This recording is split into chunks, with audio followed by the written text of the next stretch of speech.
Yo, Pierre, you want to come out here? NANI? Welcome to another episode of the Identity Booth. And I know what you're thinking. My Ghanaian friend is still here.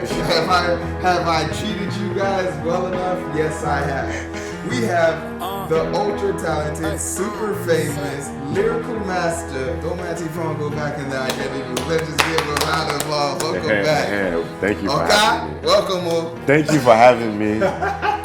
This is a beautiful thing here. Yeah. So, if you guys don't know, we had a great episode. I'm going to click, and it's going to be up there in the corner. Click on it. You guys can go check out that video. We asked my homeboy here 5 very pertinent questions, I believe. Yes, sir.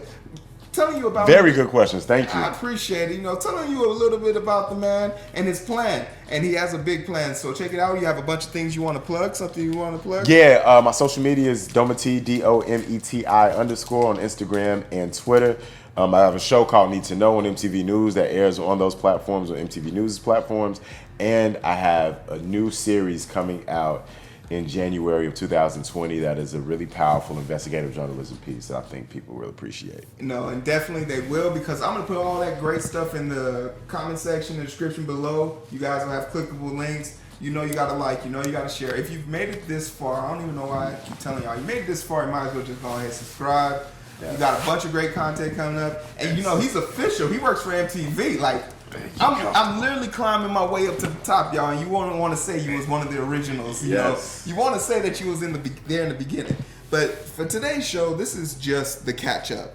And for new to the show, the catch-up is just basically a conversation with someone who knew me in the past and what we're doing today. It's just whatever it has to be. There's no time limit. There's no rules.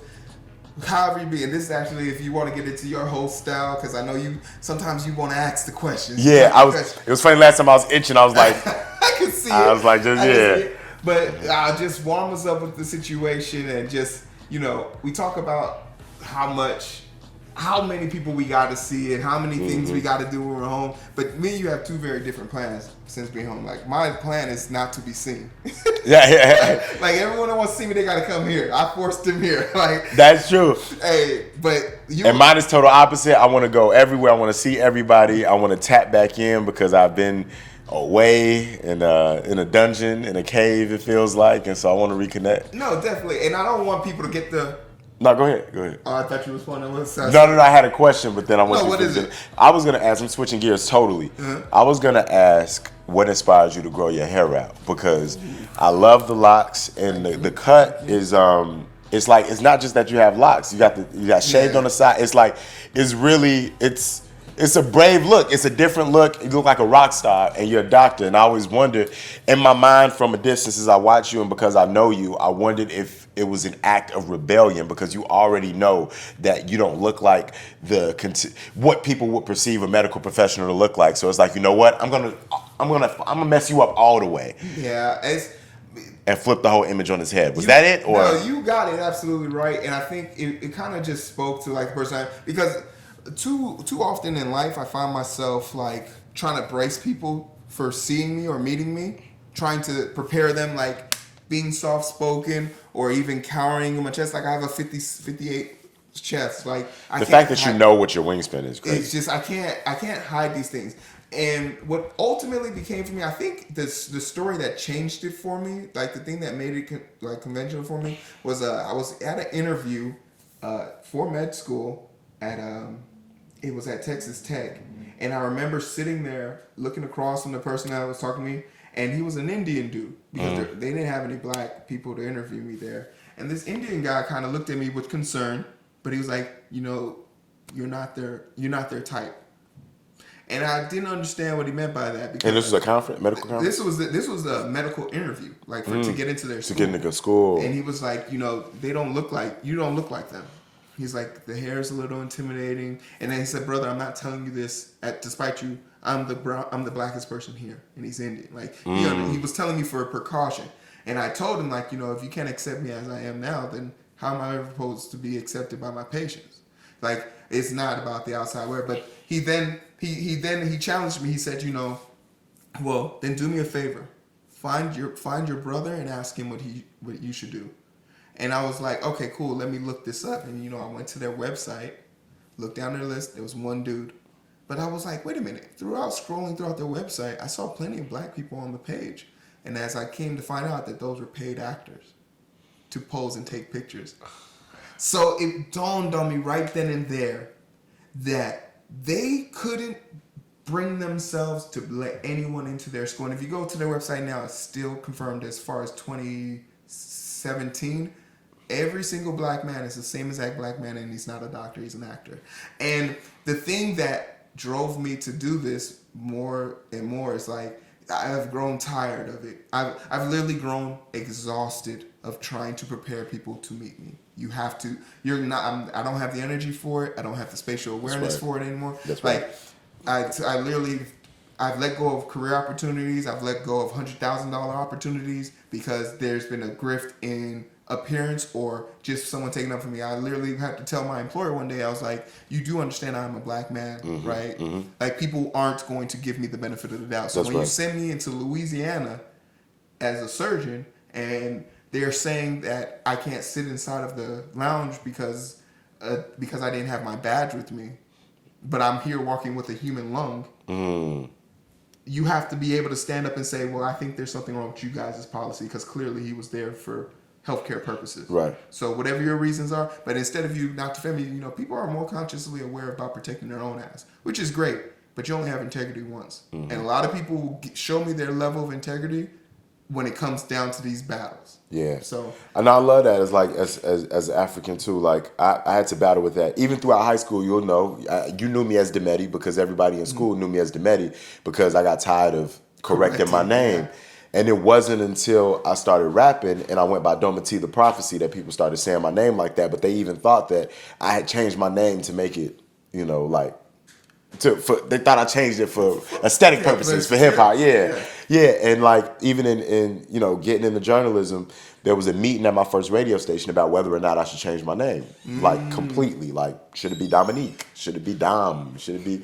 I'm like, no. And so you get to a point where you like, I'm gonna force you to reckon with, you assimilating to me, rather than the other way around. Now, like. I've been meeting. Nah, I'm so mad. I'm finna interview you. No. It's good. You have every reason because the balls. Could you imagine the balls if I walked into the office and be like, "Hey, Dick, I don't like that name for your name. Your name is Razak. Right. Razak Fumikali. Razak Fumikali. I'm like, what? You are Olawa. Like what? The balls. And it's just like you fail to realize how quickly things could devolve because there's a certain aspect of you that wants to be accommodating. There you go. You don't want this to be a thing. I want to spend the energy doing what I came to do, whatever I can do to help. Yeah. You want to be accommodating. But when they don't allow you to, like just for preference reason, like I remember this, like it was yesterday. I was at TSA, going through TSA, and the guy stops me and says, "Hey, this is a different name." I was like, "Yeah." He said, "Well, how do you say it?" I said, "Hero." He was like, "Doesn't look like Hero." I said, "So you're gonna tell me, the person you just asked how to say my name, how to say my name?" Right. To which he then said, "But that's not how it's spelled." I said, "Sir, once again, you're gonna ask me, the person who owns the name, how to say the name and not be satisfied with the name. So what would you want to call me?"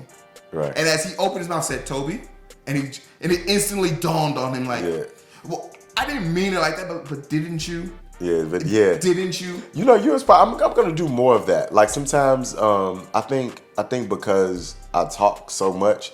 Sometimes in those interactions, I'm just so ready for the interaction to be finished that I don't even. But it has to feel good to make that person sit in that, and you carry that for a minute, like. I just treated that movie. You know what I'm saying? Like it feels good because sometimes I let those moments just pass because I have a temper. Sometimes I don't even want to do something that might flare it up. And I feel like I encourage you to do it, but you have to do it with the intent of teaching them a lesson. Mm-hmm. It can't be out of malice, right? Because from this day forth, whenever he sees somebody with an interesting name, he'll now learn to accept whatever is given to him. Right. Because once again, you were looking for information, you got the information, you weren't happy with it. And now you're challenging me. Yeah. That's a welcome conversation, but guess what? It's not the conversation to have in front of TSA when there's holiday travel. Exactly. Like, pick a room, bro. Like, if you want to interrogate me, let's go back in the back and I'll call my lawyer, you call your supervisor, and we'll sit down. And we're not making small talk. Like, if he was just curious and you were making small talk, say, Hero, oh, it doesn't look that way. All right, have a good day. That would be it. And then maybe you would be open and saying, well, that's what it means. Because I humor you because now we're having small talk. Yeah. But now you create this combative thing. It's like, but I want to know this too. Like, you've lived so many lives since high school. And I remember bragging on you when you were with the New York Giants.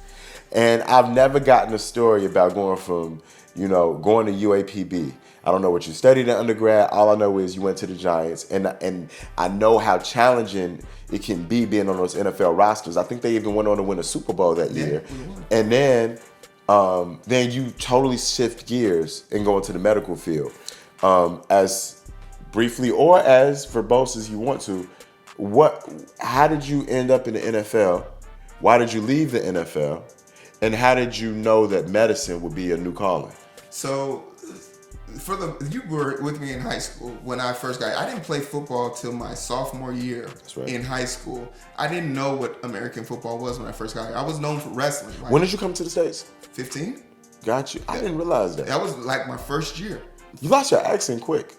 I'm part of trying to assimilate. Also spent 6 months in the UK working on my English. So I went there right before and then came back, got my stuff, and came back overseas. So I got here and I was just trying not to stand out. But what I quickly found out was people like KJ, people like Piggy, Rogers, Coward, they wouldn't leave me alone from the aspect of sports. Like, Cal got me in his reading class, and once he got me in the reading class, he was like, well, you read at 8th grade level as a 6th grader, so, we're going to put you in honors. And that's where I started to meet you, started to meet Shonda and all these other people. So as soon as I got on the football field, it was just so natural, and I was just so much bigger and stronger than everyone else. That's right. In Nigeria, in Africa, when you gotta go get your bath water, you gotta walk a mile to go get with the 2 pails on your shoulders. Yeah. You build a level of endurance that the world hasn't seen yet. Yeah. So when I came back here, it was just natural for me.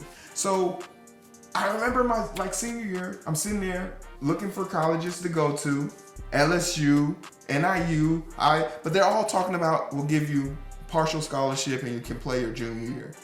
And I'm saying to myself, I didn't really like playing football. I just like having friends. I just enjoyed the camaraderie. But when I got a call, and Coach Z at the time, he was upset when I told him, I think I want to go on an interview with Arkansas Pine Bluff, HBCU. I didn't know what HBCU was, but that was the only school that offered me. So I went down there, and I asked the driver, I was like, where are all the white kids? He was like, this is the HBCU, son. And I was... For the first time in a long time, I felt like after 4 years of being in America, I felt like I was back home.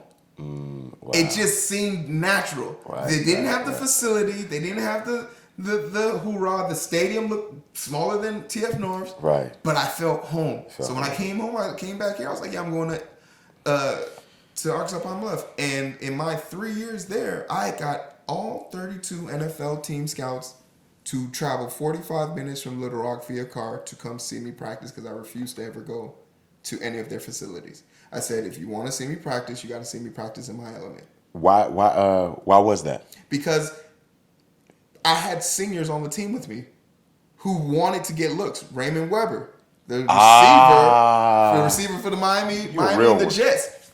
He'll tell you to this day, I rode Heroes Coattail. Arthur Thomas, Teron Armstead, 4'7", he's in the league right now. 4'7", 350 pounds.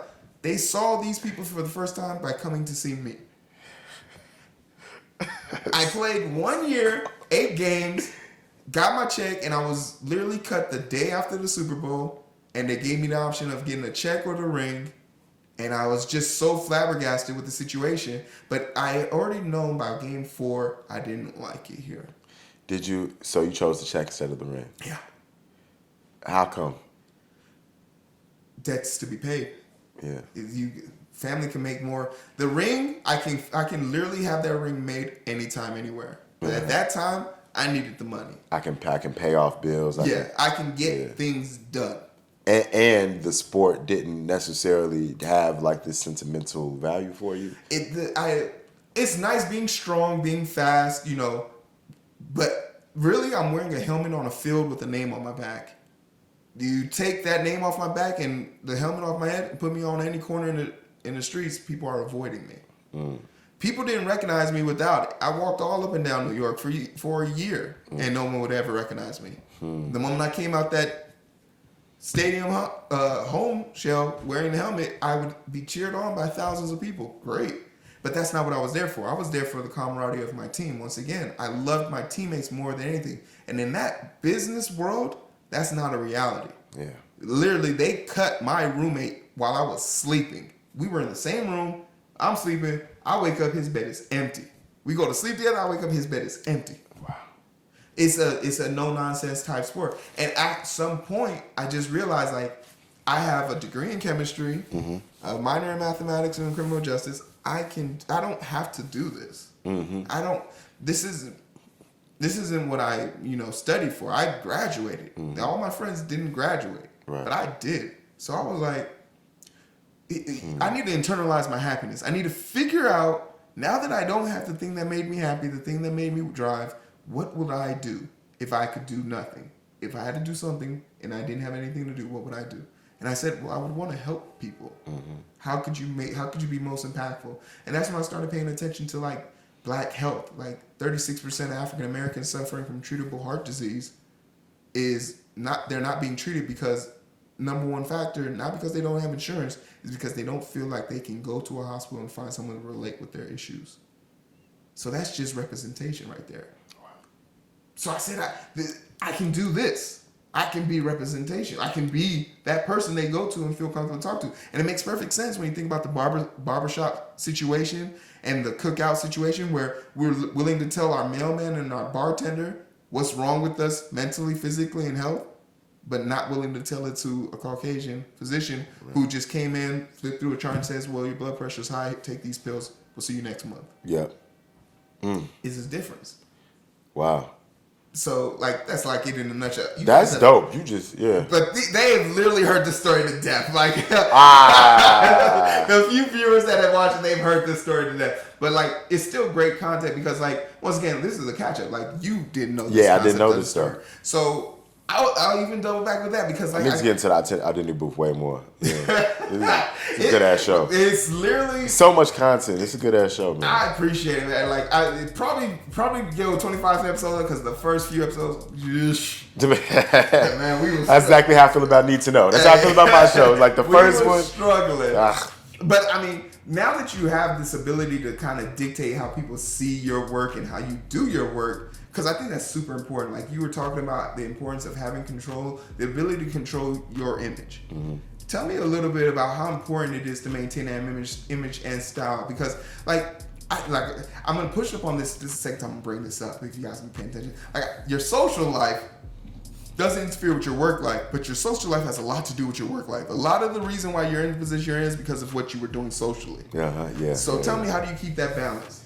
That's like we're blessed to be doing, I'm blessed to be doing something that I would be doing if no one paid me.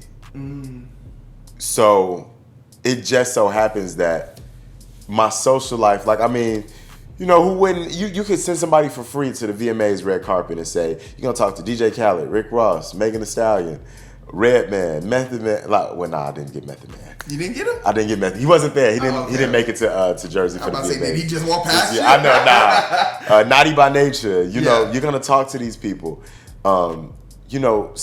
Anybody would kill for that opportunity. So a lot of it, that's my social replenishment. You know what I'm saying? Even when I go to the club and stuff like that, like if I'm kicking it with friends, I kicked it with, Dave Clausell, we went to high school with, Dave C., who's a promoter now in Chicago, and we went out and we kicked it. We weren't supposed to say names, so now I got to send him the show. You got to send him the show. I got to send him the show so he has to watch.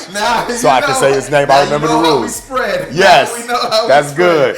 That's a good rule. So I'm going to send Dave the show so he can watch it. But like, he's a promoter now, and he told me yesterday, since 5 years old, he had the dream of being a party promoter. So when I'm out with him, I'm not just kicking it, but I'm also sharing him because I'm sharing his brand, which is actually work. Yeah. And then it's also showing people that when I come home and I'm in Chicago, I'm active. Yeah. I'm in the field. I'm respected by my peers. It's all a branding thing. Yeah. And so, thankfully my social life feeds right into my work life. Now, because I have to socialize and talk to people so much, a lot of times I just want to sit home and be in silence. I want to meditate. I want to read.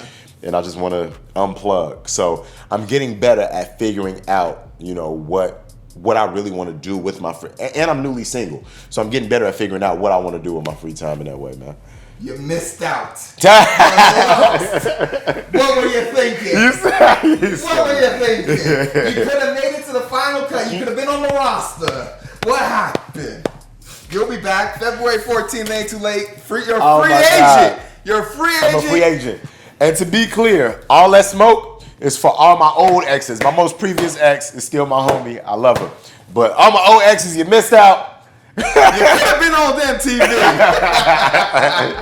But I don't know, like, you think about it, especially like our Nigerian, our African parents. Yes. They love family. They love family so much that they want you to have families that you don't even want yet. Yeah. So like, I've been home now, so I've gotten the conversation. Moms, I'm lonely. The house is empty. The house is quiet. I would love some kids to be running around. I see you taking pictures next to all these beautiful women, but you don't show them to me. Is it me? Is it me? She said that's what she said. And it's like, no. It's just that, for so long in my life, I've been trying to find a stable medium where I can give my family, my mom, the ability to have a 60th birthday party with 300 of her closest friends, and give her a house that she doesn't have to worry about, and give my brother and sister situation. We trying to figure out the best way to make up for the shortcomings of our people. That's right. We're trying to figure that out. So like, I don't feel no pressure towards it, because luckily for me, my shit gonna work no matter how old I get. That's real. Women definitely have a lot more. Yeah. They have a lot more to worry about and say. And I always tell like women, they be like, well, so how do you know when you're ready? You're gonna be ready here. I'm like, she's gonna dictate that for me. My partner. You think she's gonna? Okay. Explain that. Break it down. It's not so much as like she's gonna come up and say, I'm ready to marry you now, but I'm looking for an equal and opposite.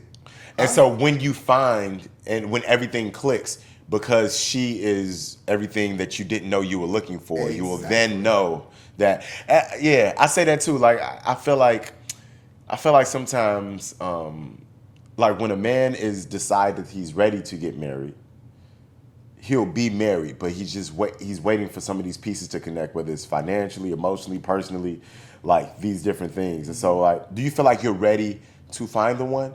Or are you not yet ready to find the one? You get what I'm saying? I'm ready to find the one. Mm-hmm.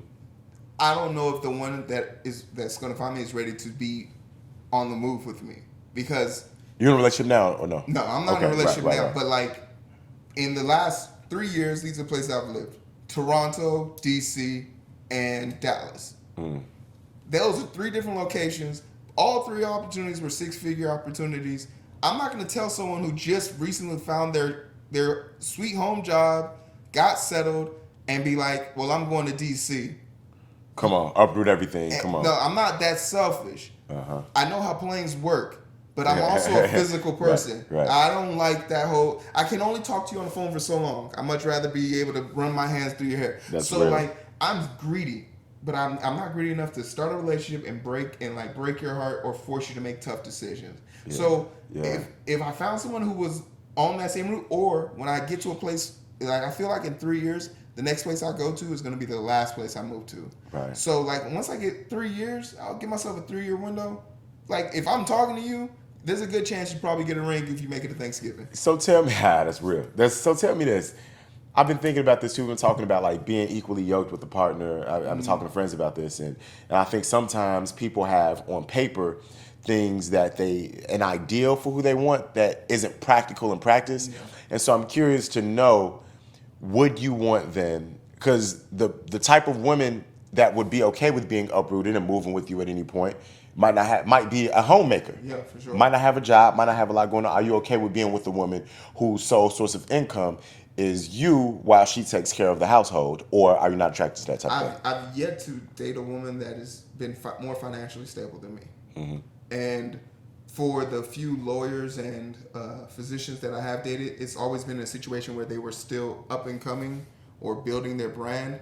I've literally had I had a $400,000 house in DC, and I sold that with a 13% profit. It's like I am comfortable being a man and doing man thing. That's right. I'm not gonna sit here and ask you to pay for half. I'm not like if you wanted to uproot and move.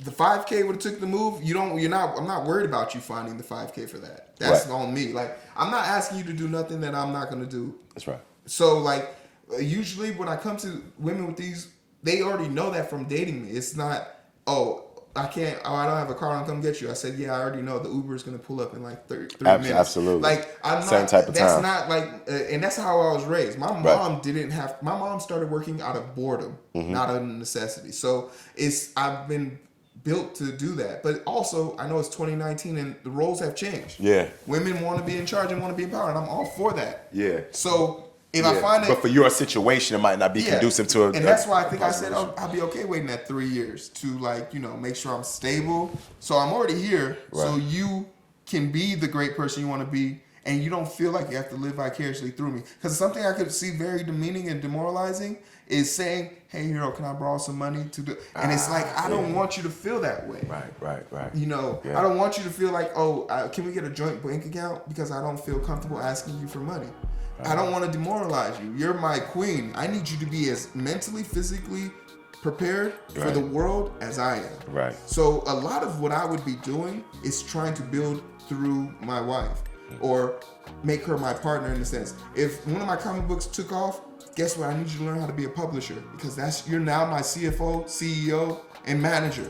Right. You need to be, yes, that's right. The podcast takes off. I need you to learn how to edit because you're now my producer. Right. You're not gonna sit there and my partner understands that she has to be an equal opposite to me. Hero is 6'3", 300 pounds. He likes long walks on the beach. He enjoys art. This ain't no But I also play myself backwards too because it's like I don't want to sit. A lot of times, like I meet these girls and they're just wow, like they think it's a trick. Like no kids, like what's going on? What's happening? And it's just like I understand what I bring to the table. That's right. So if you getting full at the table, you're gonna be upset when that table gets pulled from underneath you. That's real. That's real. I try and keep it honest. I try and keep it super honest. Like I date with a purpose. That's like my new thing. Like I literally told this one girl like, oh yeah, I just want to eat sushi and I don't like eating it alone. That's real. And she was just like, so are we gonna meet again? I was like, if I want sushi again, but like if you want this conversation to proceed, you have to bring something to talk about with me because I just said, oh, you're gorgeous. I think I want to go out and spend some quality time with you, and that quality time was like sushi, and I'm good. Right. And she just didn't know how to accept that. Because you didn't feel like she was the one. I didn't. It's not that I didn't feel the one, but like. To my mindset, like that's as far as I thought it was going to go. If you had something else on your mind, you got to bring that up. Like, you got to shut up because I'm not someone. I disagree slightly. Like, I feel like you dictate what you want from a woman. I think that as men, like, I think we whatever you put out there, she gonna roll with it if she like you. Well, I'm only good for paying bills and dropping off dicks. When it comes to kids. So it's like at some point. Because I'm not gonna sit here and pretend that a woman doesn't make my life better. Right. A woman's touch is essential to a man's growth. Right. Even though there's no facet of my life that a woman hasn't played an important role, even till today. So it's like I need, and when I say again, equal and opposite, I need her to tell me things that I don't know. Yeah. That's why I'm coming Somebody to her. Somebody to grow with. Yeah. Yeah, I'm in the opposite space. Maybe probably temporarily because like my last relationship took probably the most energy, in a good way. It was a strong energy exchange, to where I'm really taking this time in singleness to get back to what I'm about, what I like, what I enjoy, what I'm into, and it's fun. Like, it's, as I feel like a strong black woman. I'm dating myself right now. Yeah, I'm internalizing my own happiness. My own happiness. That because there are things you compromise in a relationship you didn't even realize you compromised. Like, it could be something as simple as, because the TV is on and we spend most time in the same room, I forgot that I stopped watching the show I like to watch because she didn't like that show. Yeah. She didn't ask me not to, but just out of love, it was just like, I'm watching, whatever. But now, when I need to decompress, I'm spending hours watching rap battles and like things that most women I date don't enjoy, and like so I think it's interesting. It's super important for like a lot of people. Like I just got out of a relationship while I was in DC. We broke up because I was moving, and I remember like Anayli telling her like, "You've done so much for me. You've really helped me out in these stressful situations." That's right. Because I don't feel like I handle a lot of my stressful situations appropriately, from a mental health standpoint. I'm a person who is okay walking through hellfire to get what he wants. That's right. While some people might let it go. I don't let it go. So she taught me how to let go of certain things and accept apologies and learn how to give them appropriately. So these were things that I fundamentally did not have, but it really pained me to like let her go because I felt like I hadn't learned all those lessons yet. That's right. So a part of me really feels like, man, especially as we get older, you become more stagnant in who you are. Like not too much is going to change about me past this point. I feel like my mindset, my goals, and my aspirations are going to get to a point where then it's like I have a kid. Yeah. And then from that point on, whatever that kid wants becomes my goal. That's it. That scares me. That scares me too because and that's why, we talked about this on the last episode. I've been in this place of being, focusing on contentment and happiness and accepting what is happening very well, what's going really great in the present moment, because I'm such a constant go-getter for my own aspirations or what I have to do that, of course, when family becomes involved, it has to be more about them. That means that I might not be able to work on that movie or that documentary over during that time period because this is junior's football season. Yeah. I should be in town to go to these games. And I feel like as we get older, because you hit a different gear. Yeah. There was once upon a time when I could only lift 225 pounds. Right. And now I'm 450. Like you will find another gear. God damn.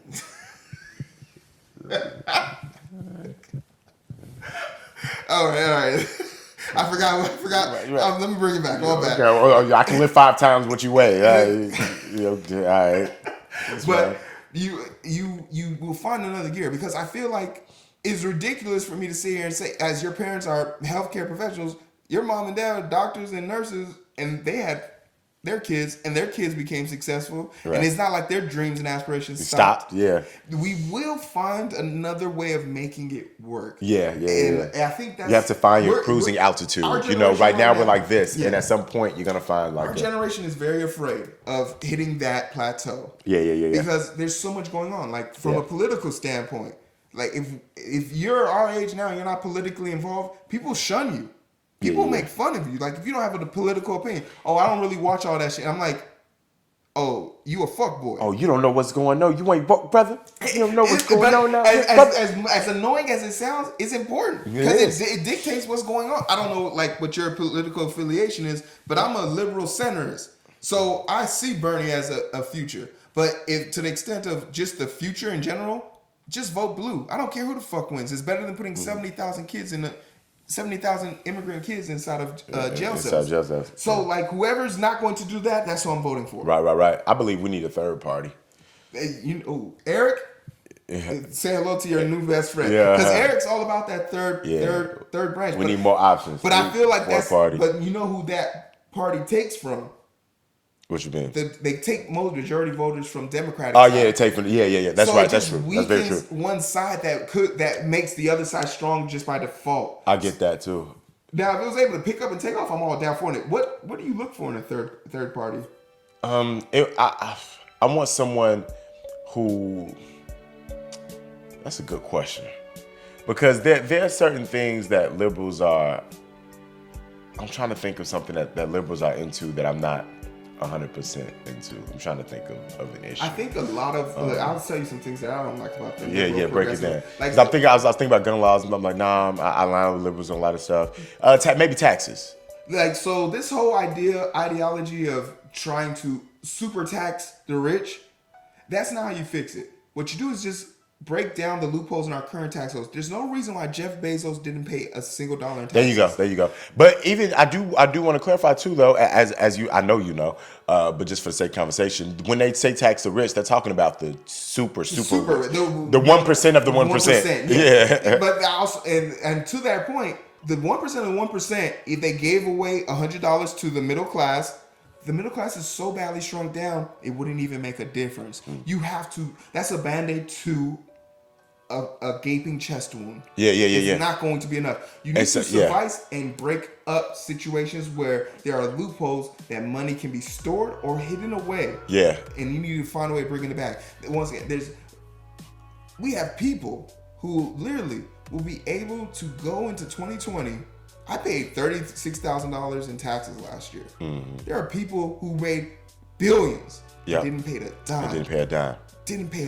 Mm-hmm. The tax law needs to be fixed. Yeah. How you tax the rich is a minute problem if you can figure out how to get Jeff Bezos just to pay his and then we wouldn't have to why is the middle class shouldering the burden here. So that to more directly answer your question, so more sound fiscal policy and like really detail ways in which we'll figure out how to fix these tax loopholes. So these billionaires, like if you might not necessarily need a grandiose plan for taxing the rich if the current system was reformed to do what it was set out to do. So they don't create these non-taxable shell companies. Even the NFL is a non-profit somehow.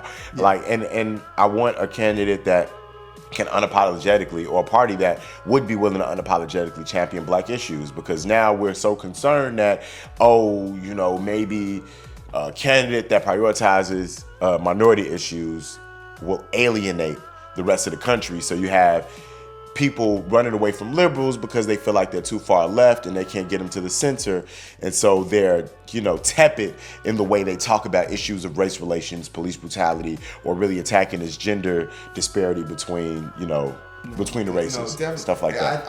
My argument ultimately to anyone who's always like, the liberals are too left, and they say, why? Well, they're all about the LGBTQ and police brutality. I'm like, so you're not okay with those things? There you go. And I let them sit in it, and I'm like, understand, an injustice anywhere is an injustice everywhere. We all will suffer.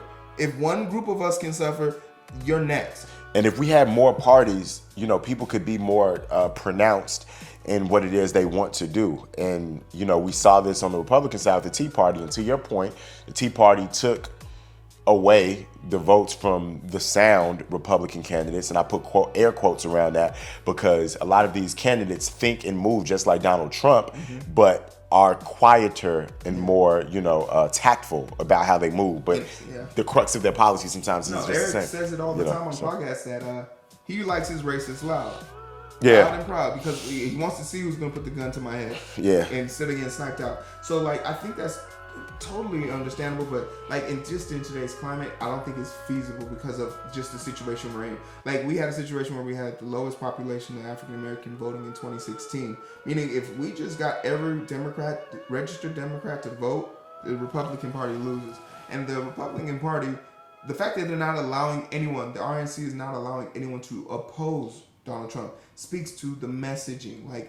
We are okay with this psychopath taking over and doing things. So we have to be cognizantly aware of that. And that's why I think this impeachment stuff and anything you can do to just damage the situation we're in. I hope the Senate goes to a private vote, because if it's a private vote, if you mean to tell me there's some Republicans out there that'll vote against Donald Trump privately, I'll let them be secret about their things. But if we leave it to an open and we have to see each one of them, we can hold them accountable. But I do want to be clear on this too. I don't identify as Democrat or Republican or liberal. Or anything. The problem is, though, we're so polarized because the races are so loud. If there is a sound Republican policy, it's attached to a person who has all of these other things that will injure the people I love. Sure. And so it's we love to say, and then, especially as a journalist, you want to be down the middle. I want to be nonpartisan, and I am nonpartisan, but take my job away from it as a citizen. I would love to say, let's hear from both sides. But the other side is putting people I love in cages. So that's a non-starter for me. You know what I'm saying? I'll come to the table with you about guns. With guns, I might be able to talk to you about guns, because I think, we should figure out a way for us to carry out pistols as a right. But But ultimately, when you just have to look, because I love having this conversation especially with doctors. Because doctors who don't know me as being from Africa, they think like I'm a kid from Chicago. Right. And they're like, these illegal immigrants. And I was like, well, I was an illegal immigrant. True. And they're like, but you work here. I said, well, yeah. Right around the time I was born, Nixon had given the partisan for all the people in the country. My mom was here. She was pregnant with me. So, hi, my name's Hero. Right. And it was just like, damn, I almost sent Hero away. Yeah, there you go. And you give them a reason. I think a lot of people... I resent that. Not to cut you off. I'm sorry I keep cutting you off. You just keep saying so many things that spark ideas. Like, I resent the fact that we have to be exceptional for them to realize, oh, but I like Hero. I don't want to send Hero away. Yeah, goddamn, I got to become a doctor. I got to become, damn near a millionaire before you say that I'm worth... keeping? And it's just like... But once again, it's all about helpfully giving them a starting point to realizing the error of their ways. Because ultimately, the fear that is put on people in the Republican Party about minorities and how they're taking everything from us, just weren't you in 2008 when our recession happened and everything was collapsing? And I didn't hear not a word about illegal immigrants then. At the worst economic time in our, to my knowledge, when I was alive, there was no cries about illegal immigrants then. That's right. But it's just about a narrative. And the Republican Party is great at giving us narratives, especially narratives to be afraid of. That's right. So they use it. So, when you want to pick sides, me and Eric will have a debate, because Eric is middle of right. Okay. While I'm middle of left. Eric Black dude? Yeah. He's a co-host on the channel. Yeah, I know. Yeah, I didn't know if I assumed he was black, but I didn't want, because I'm trying to figure out how can he be center right. I'm trying to figure Eric. I'm not judging. I'm genuinely confused. He will nip things in the bud that he does not approve of. But he was raised in a Christian church, and also went to I don't know the name of what it is when you go to Bible studies for college. I don't know. Seminary school? Yeah. Okay. So he did that, and he did it in the Bible Belt of the South. Okay. And he was raised in that. But as he was growing up, Eric became very demonstratory towards pastors or people who propagated hate speech through gospel. And he formed his ideology through that way. He doesn't believe that we should be reaching or extending out our hand when there's people in Louisiana walking around still damaged areas of Harvey and Katrina. Mm-hmm. He doesn't feel that we should be extending our hand while there are people still suffering in our own land. He doesn't feel that we should be giving out foreign aid to governments. To that I would say, and then I would love to get back to the catch up. But to that I would say, America is number one trying to stabilize areas where they created the chaos. I think the narrative has been, and Democrats are so bad at messaging. The narrative has become that the country is trying to just give resources to Ukraine out of the kindness of their heart, or is doing stuff in Africa out of kindness. No, they're protecting their investments because they've raped our continent for so long that if they let what they've destroyed continue to fester, they won't be able to come and pillage more resources to create these iPhones we love so much. So that's why foreign aid happens, because when you do pour foreign aid, you create vacuums and unrest in these places, and that unrest ends up becoming terrorist organizations or whatever.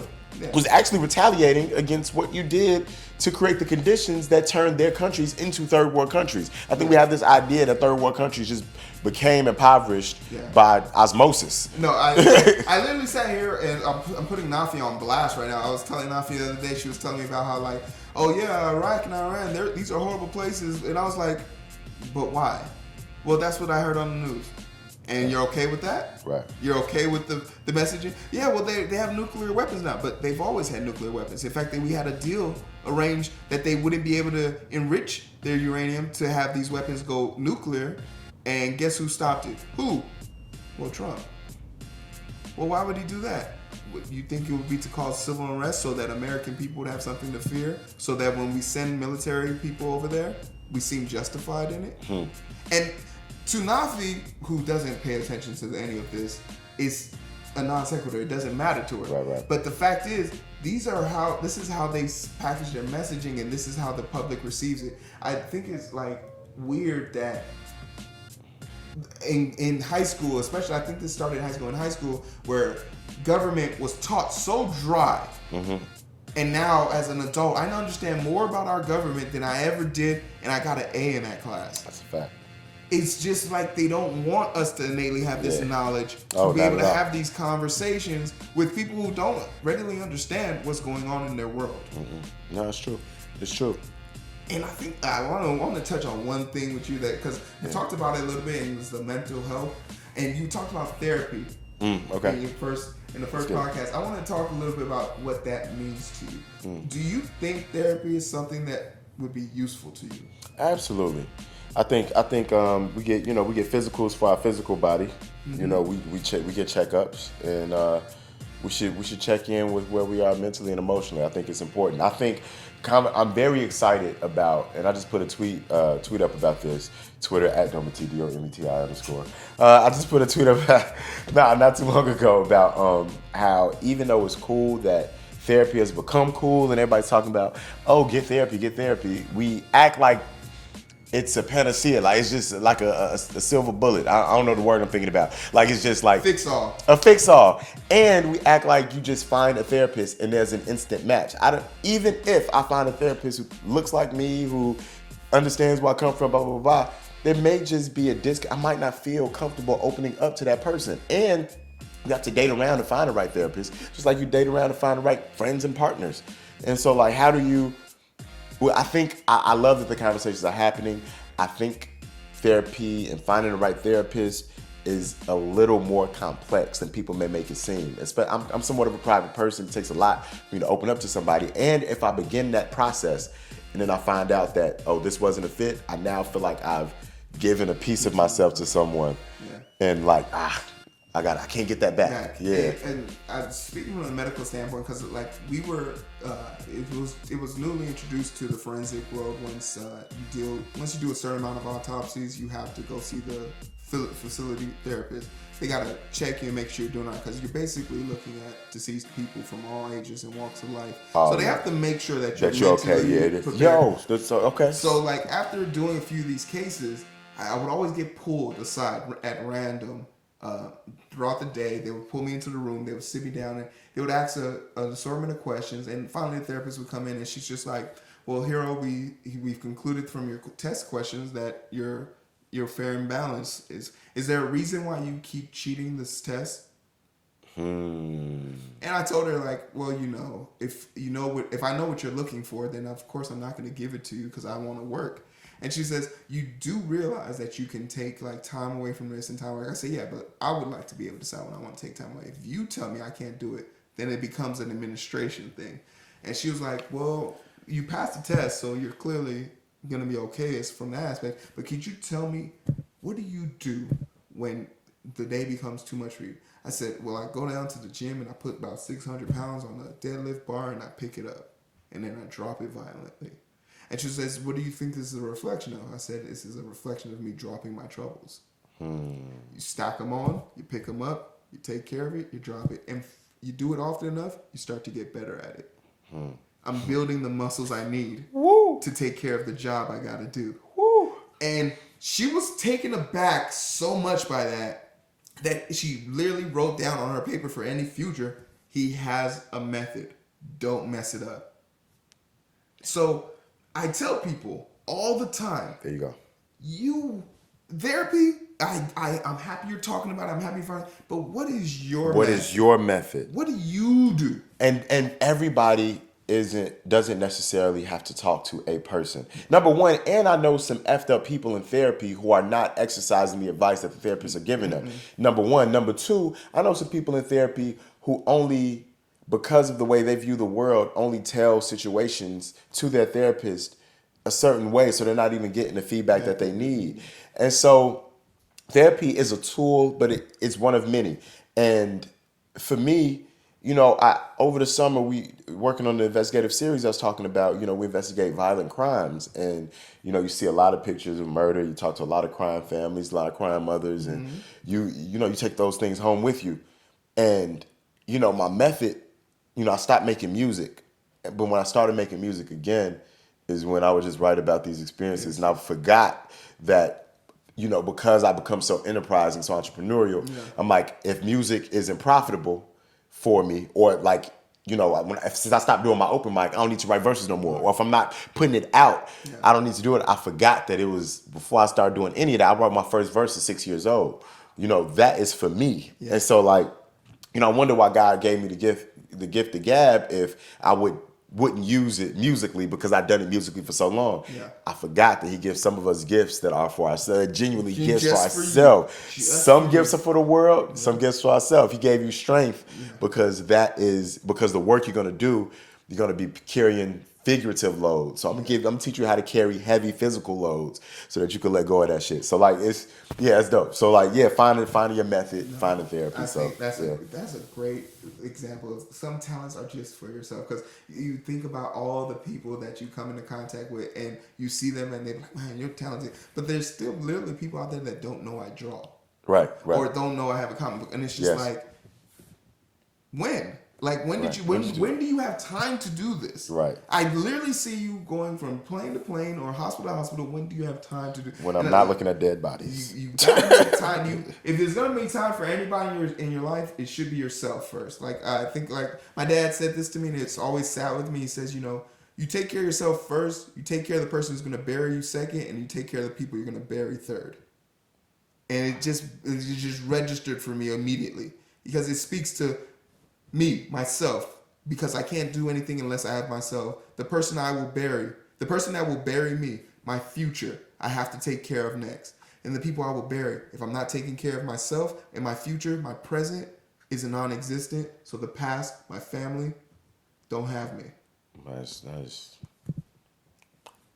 Well, so well said. Appreciate you, fam. That's so well said. This is dope, man. This has been dope, man. It's been dope. It's been so dope that we might have to just go ahead and put a pause on this right now. So, like, I've literally kept him here for 2 days. For all you guys know. For all you know, he's been my president. But like, I took off my jacket to try to make it seem like I had on a different outfit. Like everybody tries to change clothes. I be telling them it don't matter as long as I'm not changing clothes. You're right. Like, we think it still don't. Now, the hero just doesn't shower. Y'all don't know what I smell like through the camera.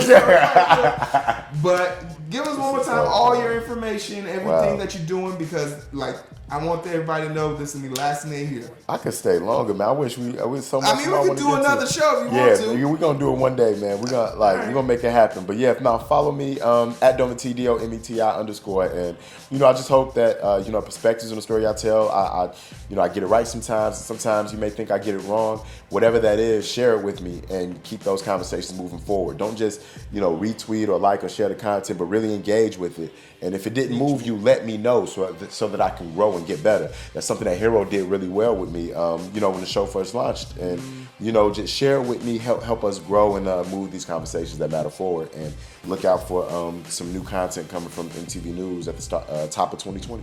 No, definitely. And all that information will be in clickable links in the comment section and description below. Please go check out his stuff. You guys have literally been helping my channel grow at an exponential rate, and I really appreciate it. And it comes from these open conversations. Like, we're in the identity group. We come here to identify with you as you constantly trying to identify with me.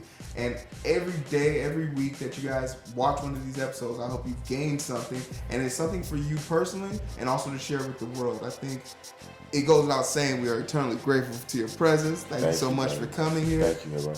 This has been the catch up. You guys take care of yourselves. I don't know. I'm done with really talking about it. I'm done. Y'all go. Be great. Love you. That's it, man. Appreciate you, man. That's dope, man. Hey.